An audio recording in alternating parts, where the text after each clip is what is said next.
Kilig match. Paulo, aminadong naghahanap na ng makakasama sa buhay. Si Kimi na ba yarn? I'm overheated,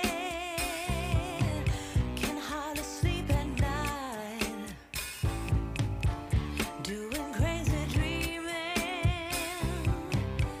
You're the reason why. Hiding by the baby. Nakakatuwa naman ang naging kasagutan ng aktor at kapamilya na si Paulo Avellino sa naging interview sa kanya kamakailan. Natanong nga sa binata at inamin nga niya na sa kanyang age na yon ay naghahanap na siya ng makakasama sa buhay. Sa bagay, nasa tamang edad naman na si Paulo kaya ready na talaga siyang mag-settle down at bumuo ng sariling pamilya.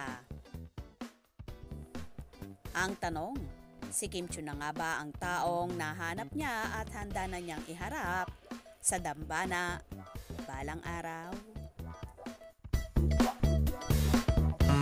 Siguro at this age natin, parang syempre parang naghahanap ka na ng tao na makakasabayan mo yung personality hanggang pagtanda mo. Yung mga kasama mo na rin talaga.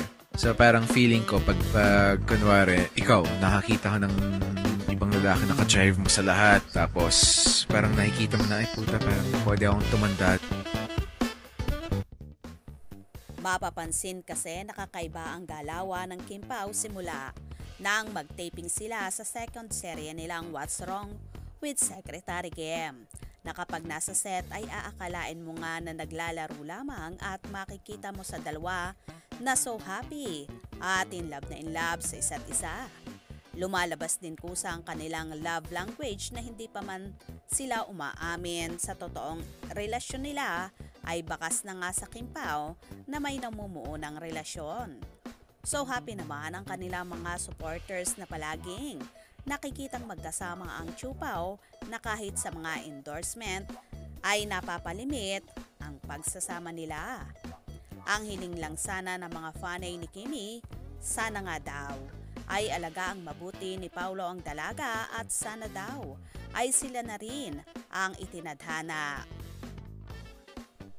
Umaasa rin sila na hinding-hindi sasaktan ni Paulo si Kimi na naranasan ng dalaga sa kanyang mga past relationships.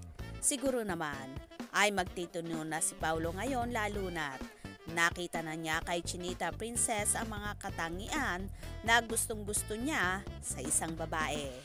Ang simple at walang kaarte-arte sa katawan. Napaka down to earth pa. Bukod pa dyan ay mapagmahal sa pamilya, matulungin sa mga nangangailangan. Parang si Pao din naman kung tumulong ay patago at ayaw nang ibino-broadcast pa sa social media. Kaya naman compatible talaga ang Kim Pao sa maraming bagay at sana nga maging forever na ang pag-ibigan ni Kim at Paulo. So ayan Paulo, total naman nakita mo na ang ideal woman mo. Sana wag mo nang pakawalan si Chinita Princess. Kaya naman tumutok at wag na wag pahuhuli sa mga maiinit na kaganapan. Anong inyong magiging reaksyon sa video ito? Comment below.